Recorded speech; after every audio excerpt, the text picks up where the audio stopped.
Hey y'all, welcome back to my channel.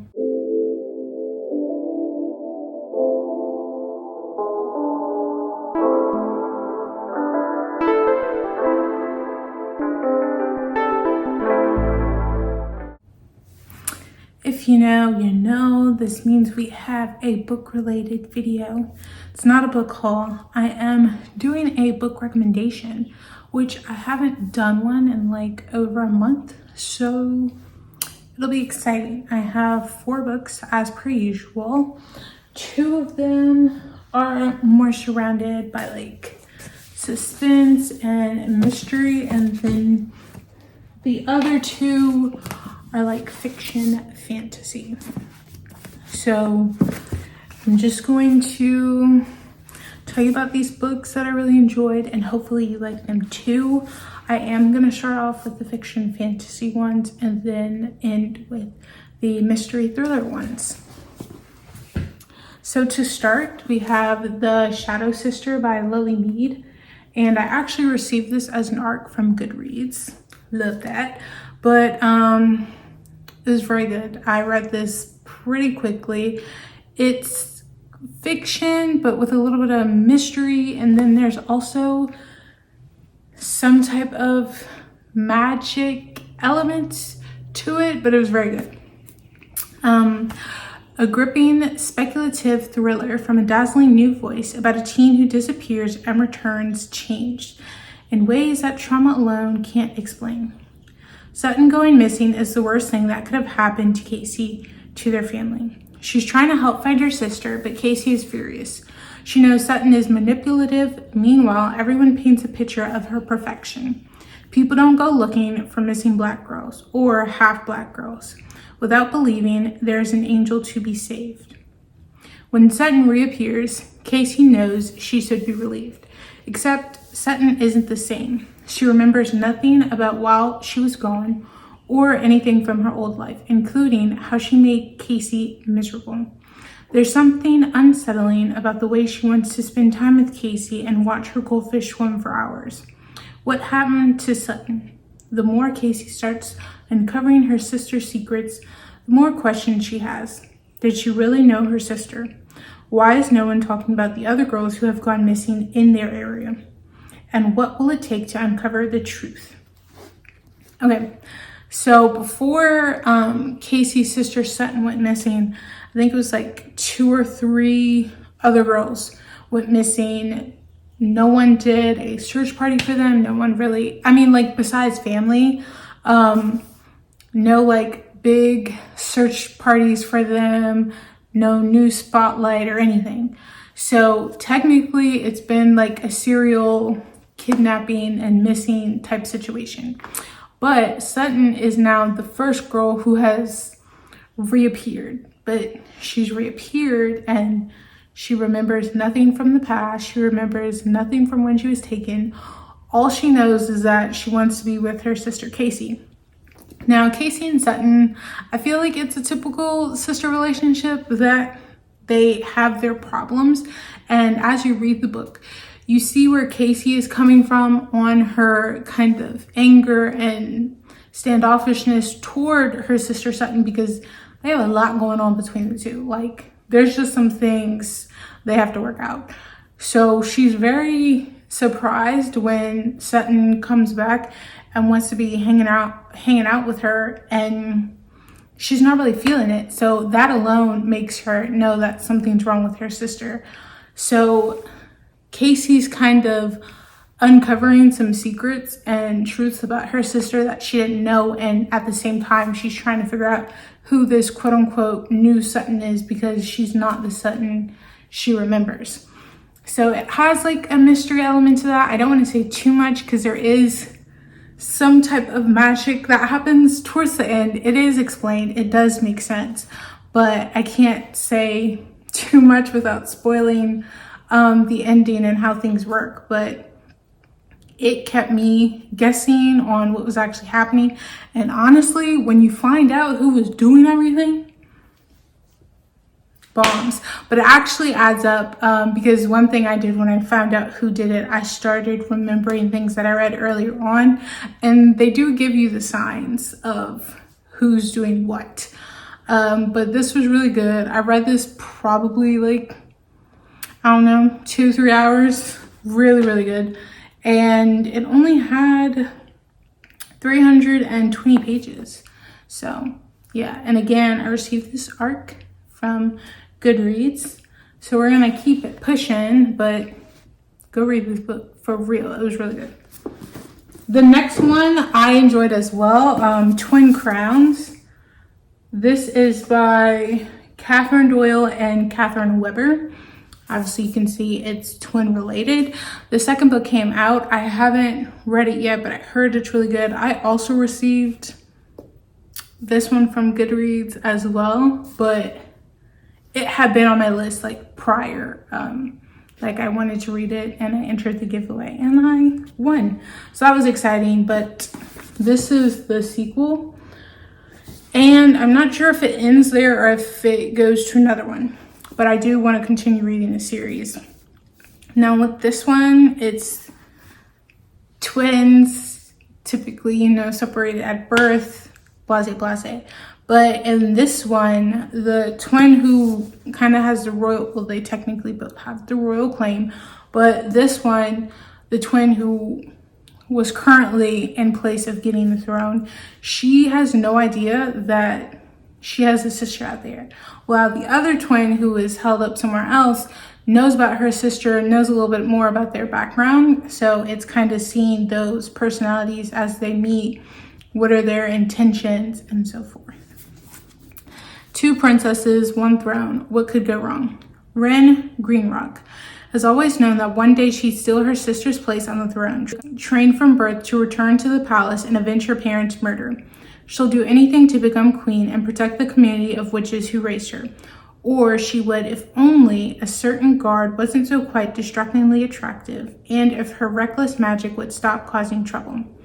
Princess Rose Valhart knows that with power comes responsibility, and she won't let a small matter like waking up in the desert with an impertinent and very handsome kidnapper get in the way of her duty.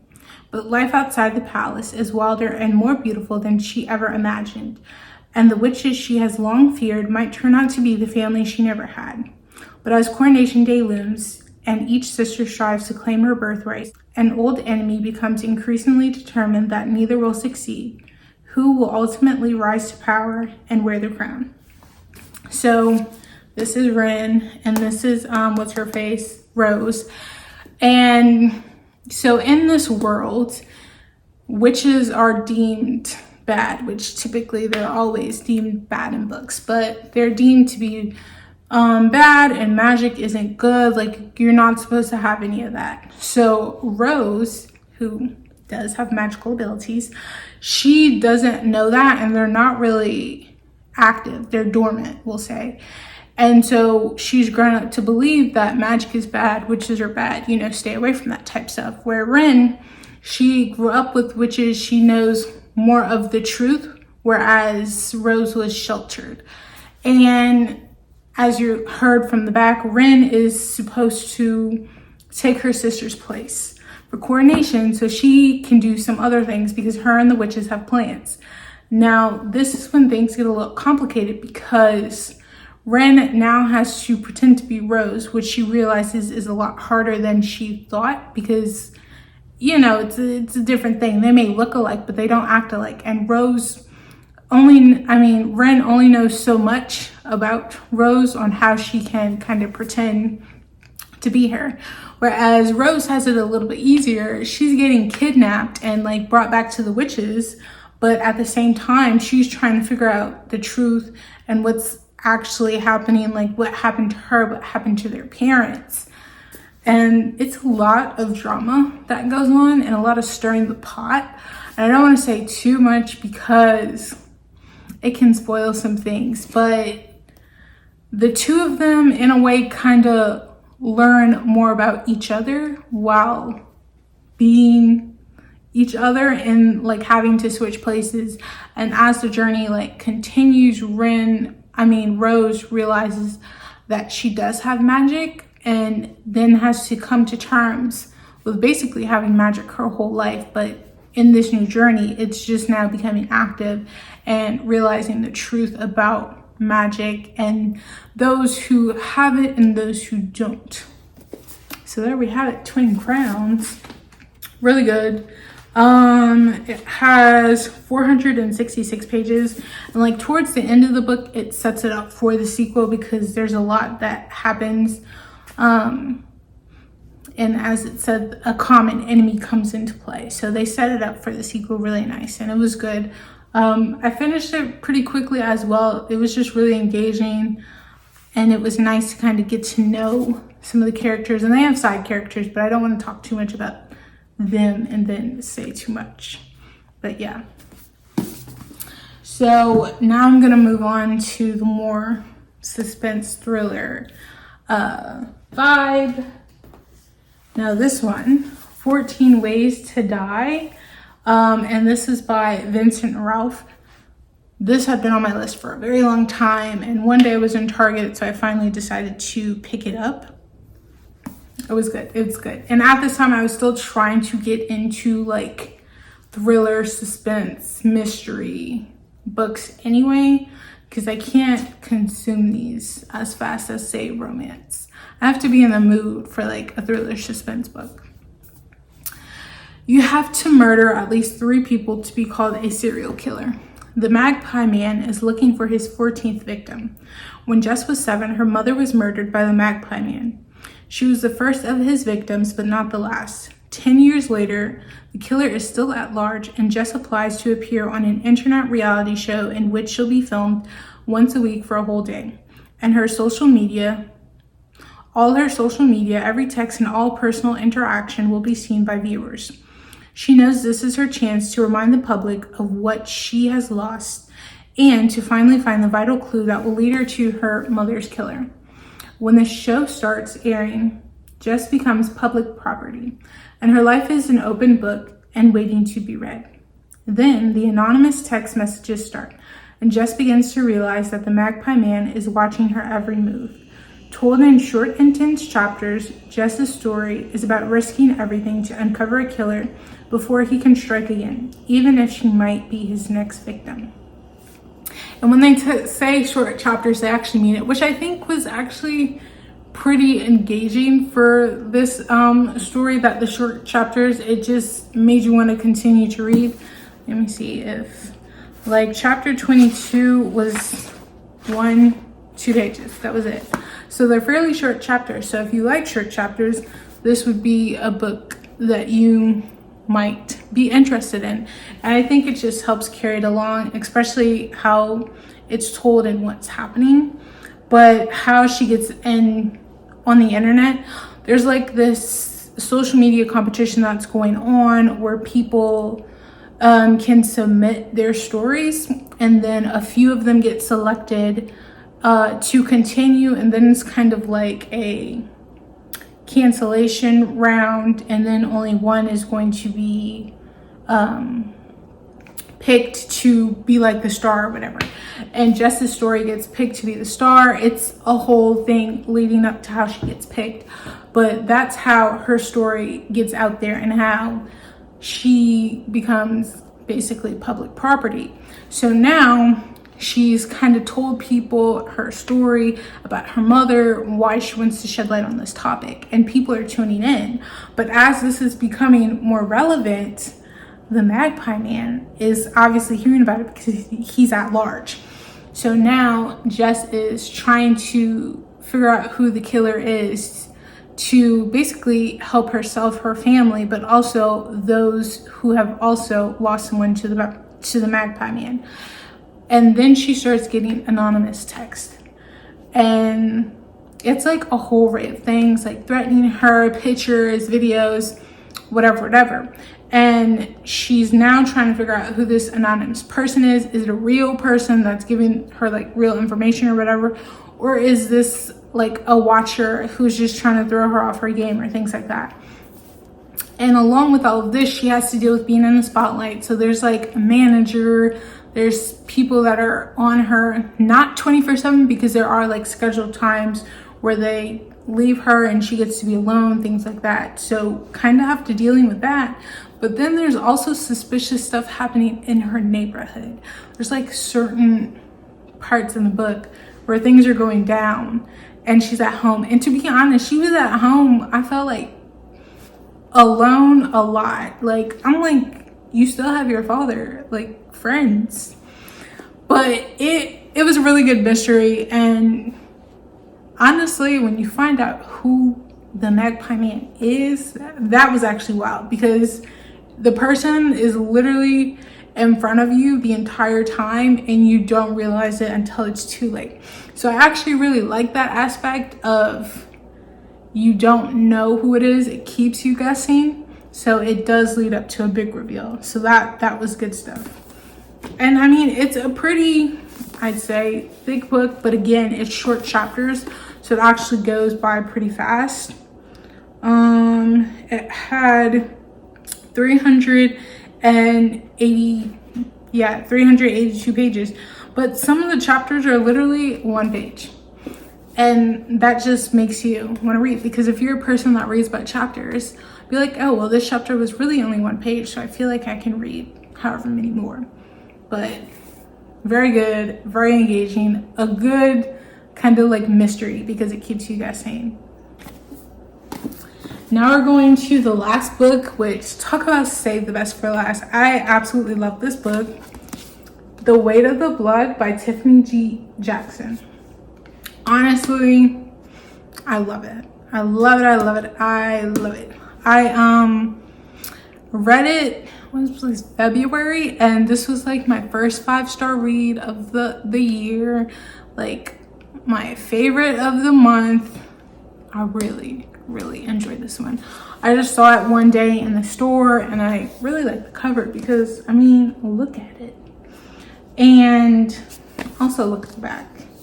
We just love to see it. But also, I've read Tiffany before and I like her writing, so I took a gamble on this one, and this was really my first for real thriller suspense book. So I was kind of nervous on my take, because it wasn't like a genre I was super engaged with, but this got me into it for sure. It's kind of like Carrie, but with a biracial girl. That's how I explain it to people, because if you've seen any of the Carrie adaptations, because there's like 3 or 4, but you put that with a biracial girl and the times, yeah. So I'm going to read this part first, and then I'll read the back of it. When Springville residents, at least the ones still alive, are questioned about what happened on prom night, they all have the same explanation: Maddie did it. An outcast at her small town, Georgia high school, Madison, Washington, has always been a teasing target for bullies. And she's dealt with it because she has more pressing problems to manage. Until the morning, a surprise rainstorm reveals her most closely kept secret. Maddie is biracial. She has been passing white for her entire life at the behest of her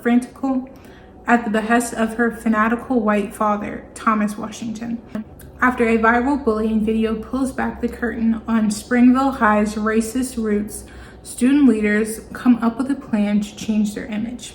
Host the school's first integrated prom as a show of unity. The popular white class president convinces her black superstar quarterback boyfriend to ask Maddie to be his date, leaving Maddie wondering if it's possible to have a normal life. But some of her classmates aren't done with her just yet. And what they don't know is that Maddie still has another secret, one that will cost them all their lives. New York Times bestselling author Tiffany D. Jackson returns to the horror genre with a chilling and suspenseful story about real horrors of American racism and the terrifying power of one girl to reclaim her life. Ta-ta! It was tradition that the outgoing seniors of Springville High converged into a caravan downtown on the way to their respective dances. The townspeople would line the Main Street parade route and lawn chairs to catch glimpses of the partygoers in their fine gowns and tuxedos. No one knew it would be the last time that most of them would be seen alive. So again, before this all went down, they had separate proms. The white people went to one prom, the black people went to another. But because of this incident, they're like, let's use this to make our school look better. And they try to shift from the bullying videos to now we're having a prom where everyone is welcome. So going back though, Maddie's white passing, her dad's white. Her mom's not in the picture. She knows she's biracial, but her dad is always like on her about straightening her hair, and sometimes even he straightens her hair. And like a rule she has is she like always has to check the weather so it doesn't rain, so her hair doesn't turn curly. And one day she checks the weather, it's fine, but they get caught in gym class. They're like running outside and the rain comes down on her. Her hair immediately curls up. If you know, you know. Stay away from the rain when the hair is straight. And so from that day, people started bullying her. They're throwing like pencils in her hair. All the black people are surprised because they thought she was white. The white people are surprised because they thought she was white. So she's kind of in this position where now both races are like, what happened? So the day she gets bullied, she gets sent home because then the teachers are like, well, you know, you shouldn't have to stay here. Her dad yells at her, locks her in a prayer closet because she got caught, but she checked the weather. So if you haven't watched Carrie, it's like the parents are usually always very religious and Carrie is like sheltered for everything really, and the parents aren't like trustworthy of other people. So it kind of has that same element here. Like her father is very religious, there is the prayer closet, all of that jazz, and I would say I don't think he pressures Maddie to keep to herself, but I think because Maddie has the secret, she just keeps to herself to begin with. So when this secret comes out, there's more bullying happening to Maddie. Some of the black people are trying to welcome her in, and then there's the other group of black people that are like, no, because why would she hide this type thing? The white people aren't as welcoming or forgiving to Maddie lying.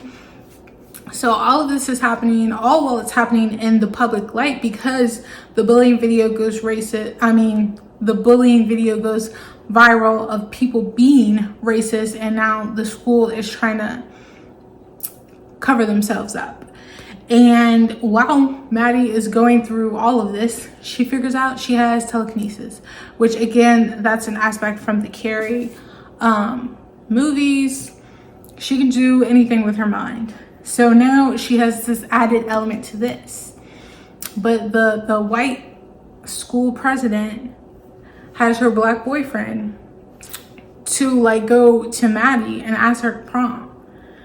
Now, those two, that couple, the president and the superstar boyfriend, they have their issues on own. But I will say certain characters have character development in this book, which makes you root for them. But I will say towards the end, there were certain things that were happening and I was like, please, for the love of God, let this go the way I want it to. Let's just say I was very happy by the end of the book. Like everything went straight.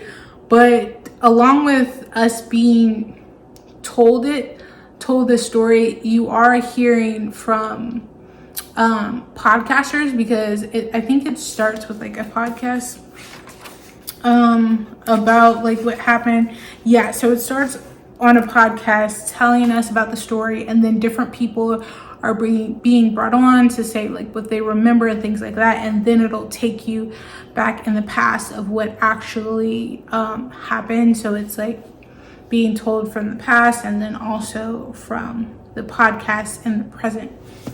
It was good. You do eventually get to learn about like Maddie's mother and a little bit about why she has telekinesis.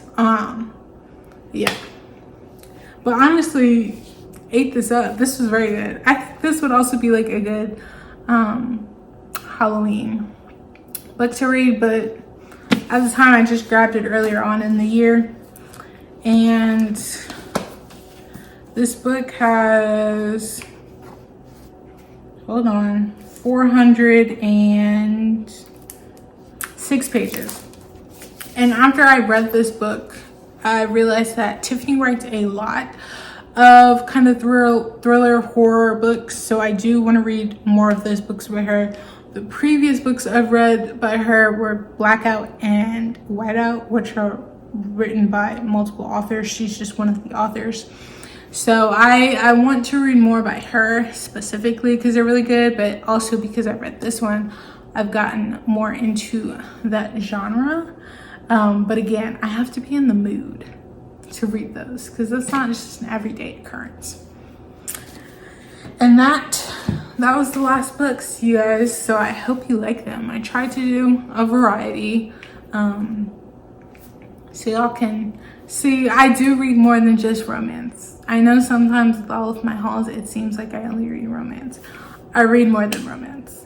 And there are some other books that I still want to read and get to read. So again, when I have the next book haul, I'll share, and hopefully I have more than just romance. Yeah, so that's it for the video. I'll probably do some more of these as like I have books here on this shelf and the shelf over there that I haven't shown on this channel before, so I will recommend those when I can. But yes, I hope y'all go check those books out, and I hope you like them. But if you like this video, please give it a thumbs up. If you'd like to see more, please hit the subscribe button down below. Peace and blessings, my loves.